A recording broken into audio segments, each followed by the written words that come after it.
हम लोगों ने पिछले कक्षाओं में जो सब्जेक्ट केमिस्ट्री हम लोग पढ़ रहे थे और टॉपिक का मोल कॉन्सेप्ट क्लास 11वीं की, इसमें हम लोग पढ़ चुके थे मोल कॉन्सेप्ट में हम मोलों की संख्या निकालना सीखे थे। आज हम लोग नेक्स्ट टॉपिक लेकर चल रहे हैं और इस टॉपिक में क्या पढ़ना है, मोलों की संख्या गैसों में ज्ञात करना है। तो इसके लिए हम क्या करते हैं कि गैसों में मोलों की संख्या ज्ञात करने के लिए सबसे पहले हम क्या करेंगे, इसके सूत्र की हमें आवश्यकता होती है। और इसमें इसका सूत्र होता है कि मोलों की संख्या होती है गैसों में कि गैस का आयतन यदि एसटीपी या एनटीपी पर हो और इसमें हम भाग दे देते हैं 22.4 से, तो हमें क्या प्राप्त हो जाता है, मोलों की संख्या प्राप्त हो जाती है। और इसमें हम यह देखेंगे कि मोलों की संख्या यहाँ पे एसटीपी और एनटीपी होता क्या है। तो एसटीपी जो होता है इससे बोला जाता है स्टैंडर्ड टेम्परेचर प्रेशर, और जो एनटीपी होता है इसे बोला जाता है नॉर्मल टेम्परेचर प्रेशर। ये दो होता है। इसका इसे अगर हिंदी की बातें की जाए तो इसे हिंदी में कहा जाता है मानक ताप दाब और इसे बोला जाता है सामान्य ताप दाब। यही दो इसमें टॉपिक होता है। और इसमें जब हम भाग दे देते हैं 22.4 से, यानी 22.4 लीटर से भाग देते हैं तो उसमें हमें प्राप्त हो जाता है मोलों की संख्या। और इसमें क्या किया जाता है कि मोलों की संख्या तो इससे निकल जाती है। यदि निकालना होता है गैस का आयतन एसटीपी और एनटीपी पर क्या होगा, तो इसके लिए हम इसी सूत्र को डिराइव कर देते हैं और डिराइव करने के बाद हमें एक नया फॉर्मूला मिल जाती है और वो जिससे निकालना पड़ जाए हमें गैस का आयतन एसटीपी या एनटीपी पे। तो इसके लिए होता है कि मोलों की संख्या में यदि हम मोलों की संख्या गुने कर दे 22.4 लीटर, तो यदि मोलों की संख्या में 22.4 से हम गुना कर लेते तो इससे प्राप्त हो जाता है गैस का आयतन क्या हो जाता है, एनटीपी एसटीपी पे। तो यहाँ क्या होता है, यही एक फॉर्मूला हो गया और यहाँ पे एक फॉर्मूला हो गया। इस पे हम क्या करते हैं, क्वेश्चन को देखते हैं कि इस पे क्वेश्चन कैसा होता है। जैसे क्वेश्चन की अगर बातें की जाए कि यदि 8 ग्राम ऑक्सीजन गैस का एनटीपी पर आयतन निकालें। यहाँ पे क्वेश्चन है 8 ग्राम ऑक्सीजन गैस का एनटीपी पर आयतन निकाले। तो आयतन निकालने के लिए हमें सबसे पहले जरूरी होती है कि मोलों की संख्या ज्ञात करना। अब मोलों की संख्या ज्ञात करने के लिए हम क्या करेंगे, जो इसका भार होगा उसमें इस ऑक्सीजन के आणविक भार से जब डिवाइड कर और देखते हैं ना इस प्रश्न में क्या करना है कि जो प्रश्न दिया गया है कि 8 ग्राम ऑक्सीजन में हमें गैस का एनटीपी पर आयतन निकालना है। तो गैस का एनटीपी पर आयतन निकालने के लिए इसमें क्या करेंगे, सबसे पहले मोलों की संख्या निकालेंगे और उसमें 22.4 लीटर से क्या करेंगे, गुना करेंगे।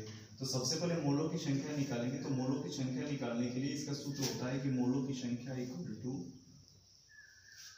दिए गए, जो दिया गया होता है भार, जो भी गैस हो तो उसका भार से क्या करते हैं, उसका आणविक द्रव्यमान से हम क्या करते हैं, भाग दे देते हैं। तो यहाँ पे 8 ग्राम है और ऑक्सीजन का जो आणविक भार होता है वह 16 होता है। इस प्रकार से कैंसिल करने के बाद हमें क्या मिल जाएगा, 1/2 और यही निकल गई मोलों की संख्या।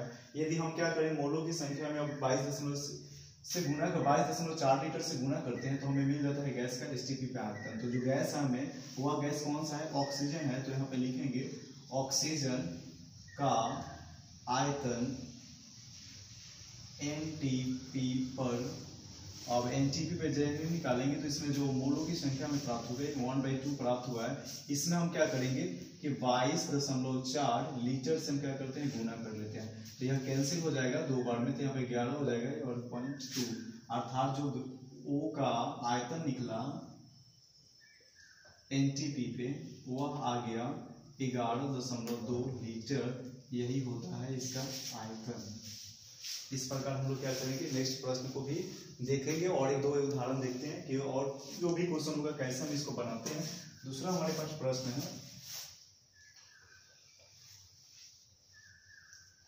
दूसरा क्वेश्चन है यदि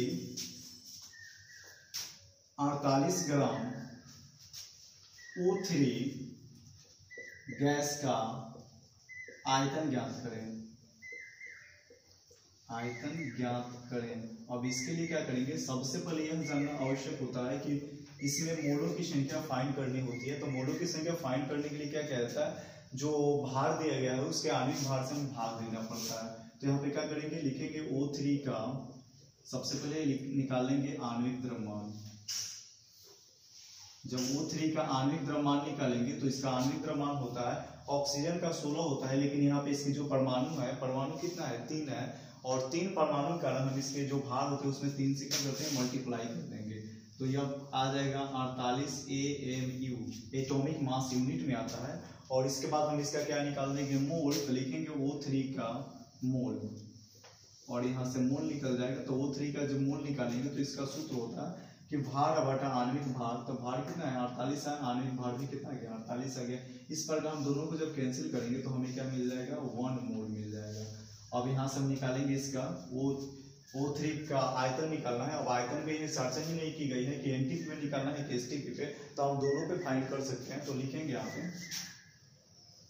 O3 का आयतन, और O3 का आयतन यहाँ पे लिख सकते हैं हम, जब नहीं दिया रहता तो वहाँ पे लिखते हैं एसटीपी या एनटीपी पे। अब यहाँ पे लिखेंगे मोलों की संख्या में क्या करना है कि मोलों की संख्या से 22.4 लीटर में यदि हम गुना कर लेते हैं तो यह आ जाता है 22.4 लीटर, और यही क्या हो जाता है, आयतन। यही हमें क्या मिल गया, फाइनली इसका आंसर प्राप्त होता है। इस प्रकार हम लोग मोलों की संख्या या आयतन निकालने के लिए हम क्या करेंगे, इस फॉर्मूला का प्रयोग करेंगे। ठीक है, आगे देखते हैं इस पे जो नया क्वेश्चन होगा। और नेक्स्ट हम लोग देखेंगे कि मोलों की संख्या की विशेषता होती क्या है।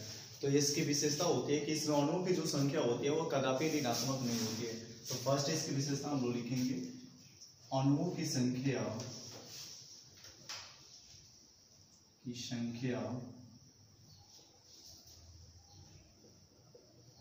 ऋणात्मक नहीं होती है।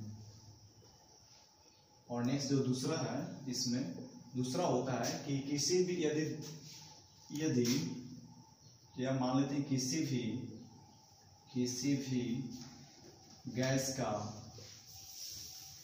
भी गैस के 1 मोल का आयतन 22.4 लीटर होता है। दूसरा जो होता है कंडीशन, इसमें होता है कि 22.4 लीटर में अणुओं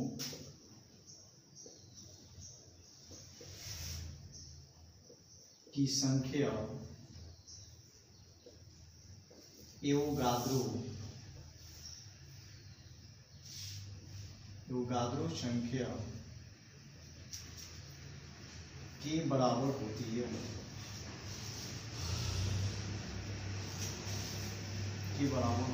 यहाँ पे हम लोग क्या देखेंगे, विशेषता में फर्स्ट होता है कि यदि अणुओं की संख्या कभी भी ऋणात्मक नहीं होती है, और किसी भी गैस का यदि 1 मोल का आयतन पूछा जाए तो गैस में हमेशा कोई भी गैस हो सकता है, वो ऑक्सीजन हो, यानी हम बातें करेंगे तो नियॉन हो, या वहाँ पे अक्रिय गैस हो, या कोई अन्य भी गैस हो, वहाँ पे सभी का जो आयतन होगा ना, वह 1 मोल हमेशा क्या होता है, 22.4 लीटर ही होता है। और इसके बाद जो होता है 22.4 लीटर में अणुओं की संख्या हमेशा एवोगाद्रो संख्या के बराबर होती है। ठीक है, आगे जो हम लोग देखेंगे, इसमें कुछ इलेक्ट्रॉन की संख्या निकालना होता है कि इलेक्ट्रॉन की संख्या कैसे निकालते हैं।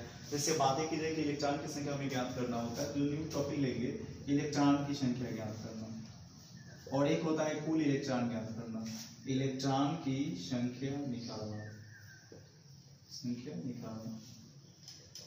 अब यहाँ पे क्या करते हैं कि कोई इलेक्ट्रॉन यानी किसी भी पदार्थ जो दिया होता है उसका इलेक्ट्रॉन की संख्या कैसे फाइंड करते हैं। जैसे यहाँ पे छोटी अगर बातें की जाए कि यहाँ पे C2H6 है, C2H6 है, यहाँ पे एथेन है, और एथेन का क्या करना है कि इलेक्ट्रॉन की संख्या ज्ञात करना है। तो इलेक्ट्रॉन की संख्या हम कैसे फाइंड करेंगे, तो इसमें इलेक्ट्रॉन की संख्या कैसे होती है, जितने यह संख्या में जुड़े होते हैं। जैसे यहाँ पे बातें की जाए कार्बन, और कार्बन की जितनी परमाणु संख्या होती है वही उसकी क्या बन जाती है, इलेक्ट्रॉन की संख्या बन जाती है। जैसे यहाँ पे होता है कार्बन जो होता है, कार्बन की जो परमाणु संख्या होती है वह 6 होती है, और हाइड्रोजन की जो होती है वह 1 होती है। लेकिन यहाँ पे कुछ कंडीशन दिया गया है कि जो कार्बन है वह 2 है, इसके अणु 2 है, और हाइड्रोजन के जो अणु है वह 6 है। इसमें क्या करेंगे, जब इलेक्ट्रॉन की संख्या निकालेंगे तो इसकी जो परमाणु संख्या कार्बन की जो होती है वह 6 होती है, लेकिन 2 अणु होने के कारण इसमें 2 से हम लोग गुना कर लेते हैं, और ऑक्सीजन की जो परमाणु संख्या होती है वह 1 होती है, लेकिन इसका अणु कितना है 6 है। और यहाँ पे जब हम इसको जोड़ेंगे तो यह हो जाएगा 8 और प्लस हो जाएगा 6, तो ये हो जाएगा 14 और 14 यही हो गया इलेक्ट्रॉन। अर्थात हम यहाँ पे क्या सीखे कि इलेक्ट्रॉन की संख्या कैसे फाइंड आउट करेंगे। इलेक्ट्रॉन की संख्या निकालने के लिए और दूसरा उदाहरण हम लोग देखते हैं, जैसे निकालना हो CH4 में इलेक्ट्रॉन की संख्या निकालनी हो, तो जब इसमें नंबर ऑफ इलेक्ट्रॉन निकालेंगे हम, नंबर ऑफ इलेक्ट्रॉन्स, तो इसमें देखेंगे कि जो कार्बन है कार्बन 6 है और इसमें जो हाइड्रोजन है इसके अणु 4 है और हाइड्रोजन की परमाणु संख्या 4 होती है। इस प्रकार इस जो इसमें होगा इलेक्ट्रॉन, वह इलेक्ट्रॉन कितना होगा, यानी कि 10 इलेक्ट्रॉन होंगे। दूसरा अगर एग्जाम्पल की बात की जाए, जैसे निकाल लिया जाए CO2 में निकालना है इलेक्ट्रॉन की संख्या, तो यहाँ पे लिखेंगे नंबर ऑफ इलेक्ट्रॉन्स, और नंबर्स ऑफ इलेक्ट्रॉन निकालेंगे तो यहाँ पे कार्बन की परमाणु संख्या 6 होती है, तो इसे 6 लिख लेंगे। और जो इसमें ऑक्सीजन है, ऑक्सीजन के 2 परमाणु है और ऑक्सीजन की परमाणु भार क्या होती है 8, और 8 में 2 से गुना करेंगे तो हो जाएगा 6 और प्लस 8 गुना 16। अब इसको जब जोड़ेंगे तो ये हो जाएगा 22, यही 22 इलेक्ट्रॉन होते हैं। अर्थात हम कह सकते हैं कि परमाणु की संख्या के बराबर क्या होती है, इलेक्ट्रॉन की संख्या होती है। और इस प्रकार हम लोग इलेक्ट्रॉन की संख्या, और होता है कि कोई किसी पदार्थ का यदि भार भी दिया गया हो तो उस कंडीशन में उसमें कुल इलेक्ट्रॉन की संख्या ज्ञात करने के लिए हम कैसे ज्ञात करेंगे, तो इसका एक हम शॉर्ट फार्मूला देते हैं और फार्मूला के माध्यम से क्या करेंगे, इसमें कुल इलेक्ट्रॉन की संख्या ज्ञात करेंगे। देखिए हम लोग कुल इलेक्ट्रॉन की संख्या निकालने के लिए क्या किया जाता है कि कुल इलेक्ट्रॉन जो होते हैं, जो पदार्थ दिया गया होता है उसका हम लोग इलेक्ट्रॉन ज्ञात कर लेते हैं, और इलेक्ट्रॉन ज्ञात करने के बाद एवोगाद्रो संख्या से गुना करके और पदार्थ की मात्रा जो दी गई होती है ग्राम में उसमें गुना करके, और जो पदार्थ होता है उसका आणविक द्रव्यमान से यदि हम भाग देते हैं तो इसमें निकल जाता है कुल इलेक्ट्रॉन की संख्या। दैट इज हम लोग क्या कर सकते हैं, इसी फॉर्मूला को हम डिराइव करते हैं, और डिराइव करने के बाद हमें मिल जाता है, यहाँ पे लिखेंगे कुल इलेक्ट्रॉन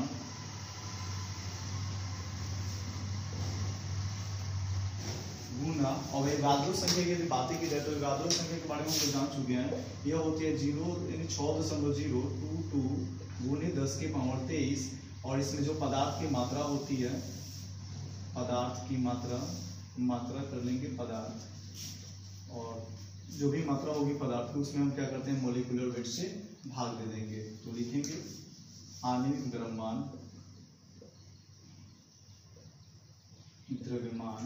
और यहाँ पे कर लेंगे पदार्थ, जो भी पदार्थ होगा उसका आणविक द्रव्यमान। यह क्या हो गया, एक शॉर्ट फॉर्म में आ जाता है। और इसके एक एग्जाम्पल को देखते हैं कि कैसे इस पे क्वेश्चन होता है। तो क्वेश्चन लिखेंगे हम लोग कि 1.16 ग्राम CH4 में कुल इलेक्ट्रॉनों की संख्या बताएं, इलेक्ट्रॉनों की संख्या बताएं।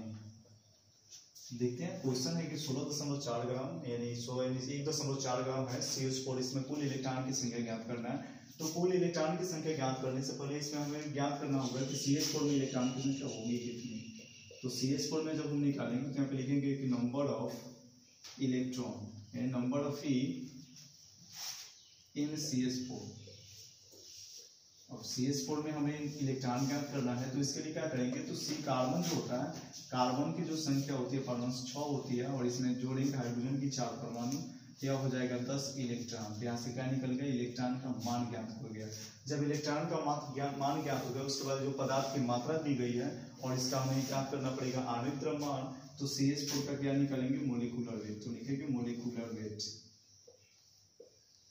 Weight of CH4। जब इसका मोलिकुलर वेट निकालेंगे तो कार्बन की परमाणु भार होती है 12 और इसमें हाइड्रोजन की 1 होती है और इसमें 4 से गुना करेंगे तो यह 16 यानी कि 16 AMU के बराबर आ गया। अब इसमें क्या करना है कि जब मोलिकुलर वेट निकल गया, यह निकल गया, तो इसके बाद हम इसमें क्या करते हैं, कुल इलेक्ट्रॉन की संख्या ज्ञात कर लेते हैं। तो कुल इलेक्ट्रॉन की संख्या जब हम ज्ञात करेंगे तो इसमें फॉर्मूला हम क्या करेंगे, सेट कर देंगे। तो लिखेंगे टोटल नंबर ऑफ इलेक्ट्रॉन। जब टोटल नंबर ऑफ इलेक्ट्रॉन और इसमें निकालेंगे हम टोटल नंबर ऑफ इलेक्ट्रॉन। जब टोटल नंबर ऑफ इलेक्ट्रॉन निकालेंगे तो इसमें दिया गया फॉर्मूला कुल इलेक्ट्रॉन, हमें कुल इलेक्ट्रॉन जो मिली है वो कितना मिला है 10। तो 10 लिखेंगे, गुना कर लेंगे जो एवोगाद्रो संख्या होगी, और एवोगाद्रो संख्या होती है 6.022 गुने 10 की पावर 23। इसके बाद जो पदार्थ की मात्रा भी होती है, जो पदार्थ का मात्रा कितना है 1.6 है, तो इसको लिख लेंगे 1.6 बाटा करेंगे जो आणविक द्रव्यमान होगा, आणविक द्रव्यमान कितना है 16 है। अब यहाँ पे हम लोग दशमलव को जब चेंज करते हैं, जिन ही दशमलव चेंज होगा बाटा में कितना आ जाएगा 10 आएगा, तो इसे लिखेंगे 10 गुने 6.022 गुने 10 की पावर 23, और इसे लिख देते हैं 16 और बाटा में कर लेते हैं 10 और ये भी हो जाएगा 16।